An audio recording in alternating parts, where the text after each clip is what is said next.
Okay, so Bob and I are here. We just got out of seeing Wonder Woman, which was a big deal because Bob really wanted me to see this film since it had a female director, and we know in Hollywood that basically never happens. So, so here we are with our review and our thoughts, talking about it for the first time. What did you think, Bob? I enjoyed it. I thought it was fun. I enjoy 3D anyway. That's kind of fun to watch and Yeah. see all the spectacular. I think they have it in IMAX too. But what did we think of the movie? Like, because it famously got like 94% or something on Rotten Tomatoes. Right. Was yeah. it worth 94% approval? Probably not. Is it overhyped? Like, is it? As everything is, but I thought it had a strong female character who had a moral compass and was the protagonist of the film, and you don't see that very much in Hollywood anymore. Well, it's true. The bar is so low for movies directed by women, because that almost never happens, and for movies that star women, which also almost never happens. So if you see a movie that's just decent with women involved, it's like amazing, and there's a whole lot of praise for it. But that's a good thing for that. But I think like it should be more balanced. It should be that half of movies star women and are directed by women, and half of movies star men and are directed by men, and vice versa. And it shouldn't be you're in the special class.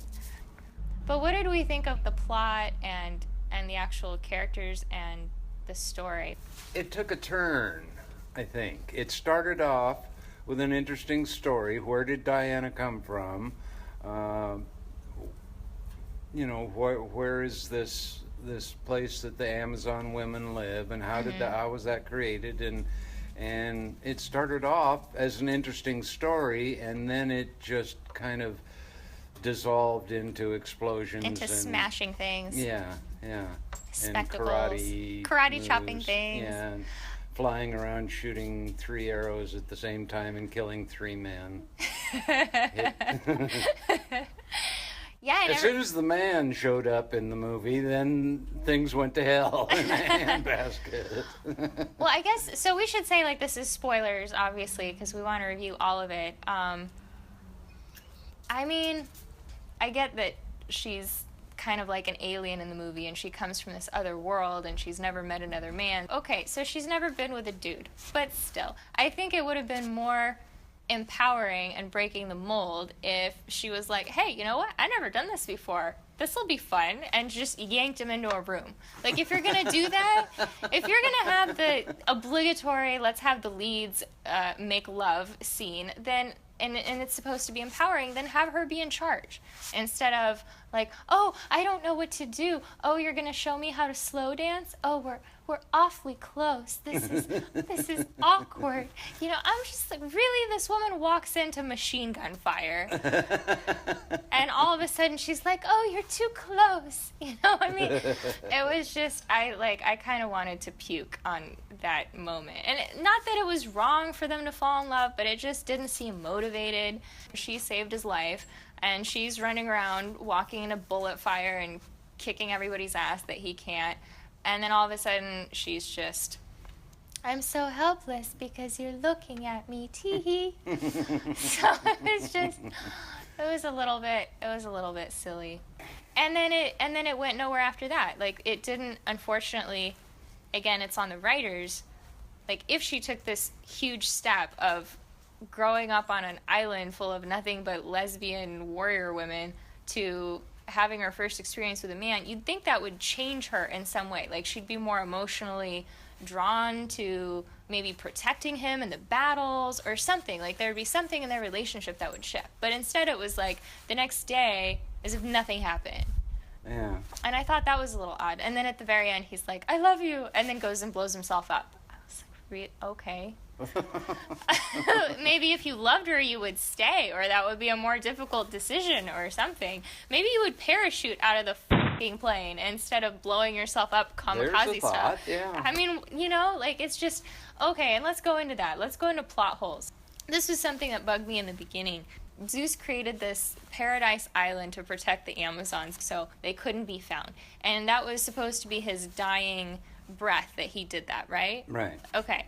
Then later, apparently a long time later, the queen of the Amazons so badly wanted a child, she sculpted one out of clay and begged Zeus to bring her to life. How does Zeus bring Diana to life when he's dead? When he died creating the island? Good point. Right? I mean, like, am I the only one that caught this? Like, why are you praying to a dead god? But gods don't die, do they? Well, that was the whole thing of the movie, was killing gods. That only a god could kill another god, and the god killer weapon, and then... And Ares killed all the other gods. Ares killed all the other gods. Yeah. Zeus died. Did he also receive some mortal wounds or something? I mean, it wasn't clear. And then they made a big deal about this sword being the god killer. And then, again, spoiler alert, it was like, no, it's Diana herself is the god killer. Because only a god can kill another god. And so, surprise, she's a god. Well, of course she is, because Zeus is her father. Yeah. We knew that from, like, day one. Okay, and then what Ares... Like, what is up with the casting of Ares? Really? Really? Oh my God! He was some pencil-necked, it was like mustachioed it was this Englishman who... It was like the sniveling professor from Harry Potter, who... It was Lupus from Harry Potter, is supposed to be playing this badass god of war, who, by the way, they dressed up as Satan himself in, like, all the costuming and stuff, and it was really hard to take this, like, speckled dweeb who... They didn't even change his look. He still had the horrible mustache the whole time. And the mottled skin. Yeah, and, like, the pencil neck and everything else, and he's fighting Diana as this god of war / Satan character. It was very odd. Very, very odd. And why did they never deal with the witch, the Dr. Poison character? I know. And how did she get her face all screwed up? They never explain how she got her face fucked up. Of course, she was a chemical freak, so She was a chemical freak, but, you know, like, they missed such an opportunity because Dr. Poison and von Ludenhoffen or whatever, there clearly was some really interesting backstory there of, like, how they had some twisted love story or something because she was like, no, I'm loyal to him no matter what, and he touched her face all tenderly in that one scene. But you don't know what happened, and I think that would have been interesting to see how did these really screwed up evil people develop a relationship, and what was their idea of romance, and, like, how did her face get screwed up? But maybe he was the one who did it and she forgave him, and it's like some kind of sick Stockholm syndrome thing or something. Who knows? Well, she was pretty screwed up. She was very screwed up. She enjoyed killing people for fun and laughing about it. So she was really screwy, but because she was so screwed up and she was the only other lead female character in the movie, I really wanted to know how they would deal with her, because you have Diana, Wonder Woman, the heroine, who's taking on this traditionally male role of being heroic and charging the battlefield. And then you also have this evil character who's taking on the traditionally male role of the Nazi sick experimenter, psychopath, torturing people under the guise of medical experiments and stuff. And that sadist character being a woman was really unusual, and yet they did nothing with it. In the end, she just kind of looked up at the camera with, like, big doe eyes and her face messed up, revealed, and then Wonder Woman let her go and she ran off. This woman killed people for fun. And she gets to just run off. So is there no justice? Like, if you're just an attractive-looking woman or you have an unfortunate facial disfigurement, you get to... You get a pass. You get a pass? Like, there's no justice for you? That was really strange. I don't know what that says. And this from the Justice League. Yeah. I don't know Not what that says about the moral center of the film. And I like that the film was trying to have a moral center. It clearly was telling you it's not what people deserve, it's what you believe is right, and all of that. That's good. But she deserved to have something horrible happen.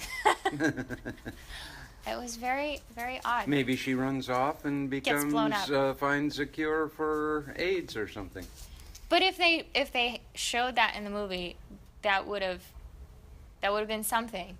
But they showed nothing. They just showed her getting off scot-free. I know. We didn't see her come in, and we didn't see her go out. It would have been interesting for them to comment on the juxtaposition of, if she's a brilliant scientist, maybe she did all those horrible things, but then maybe she was put to work for a drug company and discovered the cure to cancer or something, right? On probation. but that didn't happen. And we'll find you a plastic surgeon. And we'll find you a plastic surgeon. You'll be fixed up and you'll stop being so horrible because you look pretty again. And you won't have to worry your little face. Yeah, I don't know. I wish they would have thought a little harder, because I feel like if you're going to ask the tough questions or change the archetype of this evil male sadistic scientist and make it an evil female sadistic scientist, which gets so much creepier because you think she should be nurturing and kind, then you have to go somewhere with it. There has to be a resolution, or you have to explain how did she become so twisted. And we had no explanation other than she got her face messed up.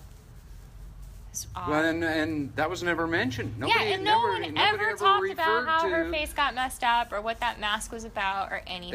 It was just some makeup guy's idea. He says, "Hey, I know how to make her look evil. Yes. Let's make her face all It was just like that. It was like something out of Austin Powers. Like, oh, you have to look evil. Let's give you a scar. Let's give you a weird stick-on mask thing and go for it. What else? I mean, I thought the spectacle was, as always with Hollywood, excellent. Yeah, it was entertaining, I think. If you didn't nod off or anything during the show. It definitely kept you engaged for the 2.5 hours. Like, I don't think you noticed it was as long of a movie as it was.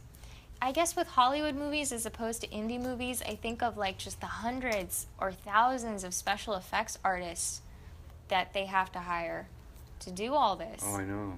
Does the Wonder Woman logo kind of remind you of the WWF logo? That's what I kept thinking. Oh, I didn't think of that. No. It's just like, it's 2 W's. I mean, how many ways can you do 2 W's? I don't know. I thought some of the casting was a little odd because, I mean, I already mentioned Ares was really bizarre. Yeah. Ares needs to be someone who... Well, I think they were trying to surprise us. Oh, sure. They were clearly trying to surprise you. But it would have been okay if the dweeby guy came out and he's like, haha, I'm really Ares. And then he transforms into badass, muscular god of war.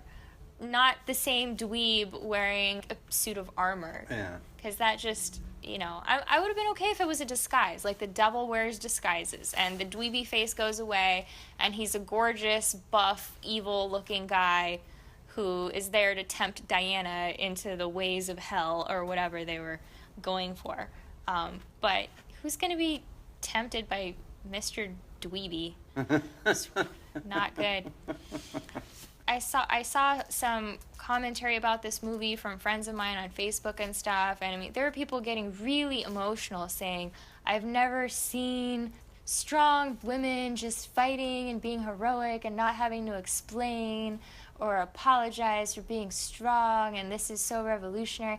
And I'm like, am I the only one that grew up watching Xena Warrior Princess 20 years ago? Right. And this is a carbon copy of Xena Warrior Princess? Yeah. Like, it literally has Xena Warrior Princess and Ares. That was... Every episode of Lucy Lawless as Xena was dressed up as Wonder Woman with the same skirt and the same metal thingy over her corset bra and the stuff in her hair and the long dark hair. I mean, they had Xena be pretty much Wonder Woman and Ares be the evil bad guy who was constantly telling Xena, your strength and mine combined, we could rule the world. And so I'm just like, well, this is a rehash of a story that was on TV for ages and ages, and maybe some people didn't get to see it, but the idea that no one's covered Amazons and no one showed badass women fighting, I think that's kind of a stretch. I was expecting more when people were saying that it was going to be so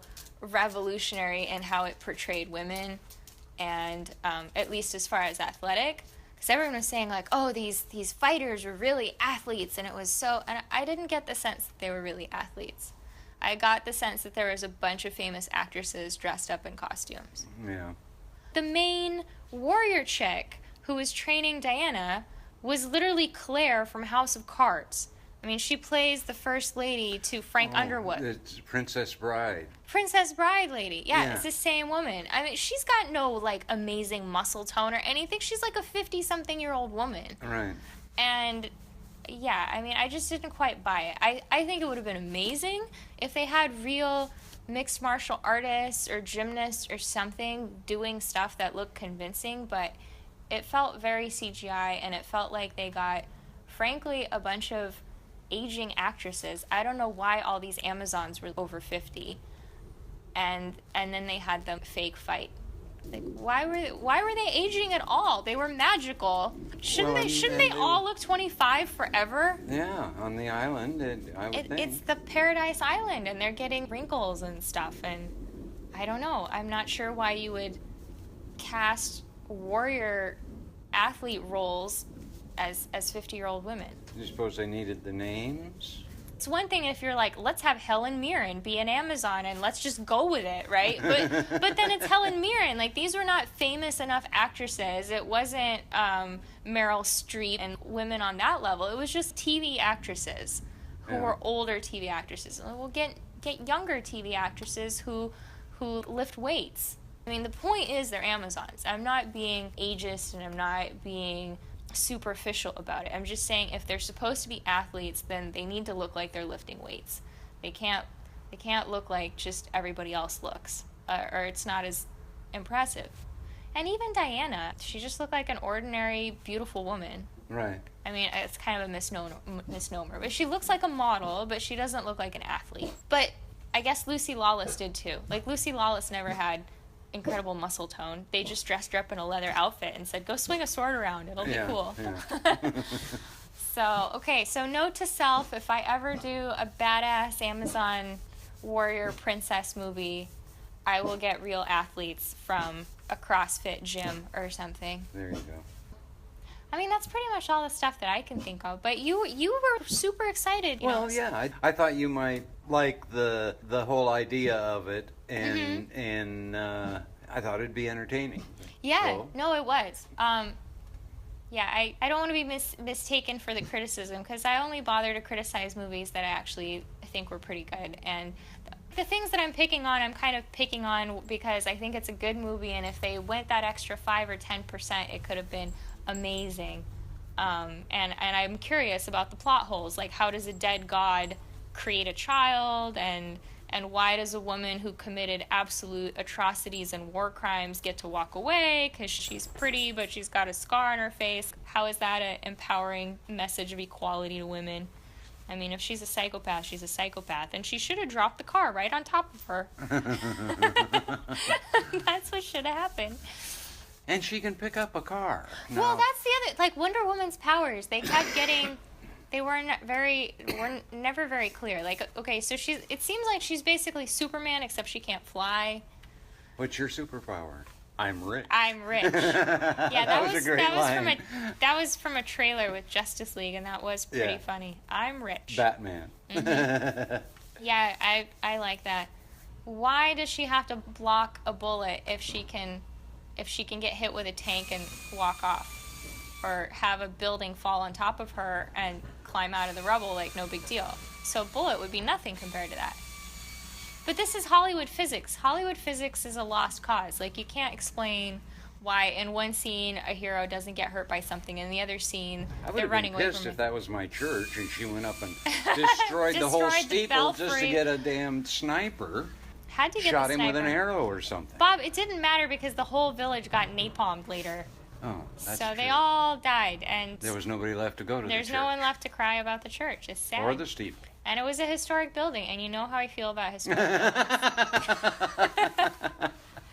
I would have saved the church myself. You should build a flyby for the church. I should reconstruct how it was before Wonder Woman fucked it up. She just didn't care. She does not care about architecture. The bitch. And according to Larry, or whatever the hell his name was, who's Larry? The guy. What's his name? Steve. Steve Trevor Steve, whatever his name was. Yeah. Mr. Love Interest for 5 seconds. Yeah. According to him, Mr. I'm an above average man. Oh, yeah. We'll be the judge of that. I'm disappointed I didn't get to see and judge whether he's above average. That's what I said. We'll be the judge of that. Let's show us what check you got. it out. Whip it out, bud. See what your mama gave you.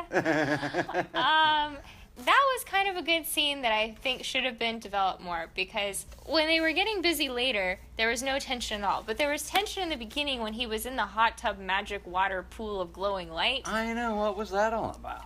But it would have been great if they kept it up. If she's in there and she's just staring at him uncomfortably, and then he's Great line. What is that? What is that? But they diffuse the tension to her. He's like, oh, it's my watch. And then, like, it's over, right? And it's just a stupid, cheap laugh. But it would have been great if he just stood there completely naked and she did the little circle around him, stared at him for a while, and took out a measuring tape. No, but if she was, explain to me the ways of men and your world. Oh, right? She read the book. She told him all about it on the boat. No, then she should have started telling him about the book. I have read the book of the ways of pleasures of the flesh. Right? That would have been hilarious. That they missed that chance there. So if they were going to be doing anything, it should have been there, and it should have been her taking the lead, saying, I am curious of the man who comes to my planet, right? And that would have been cool.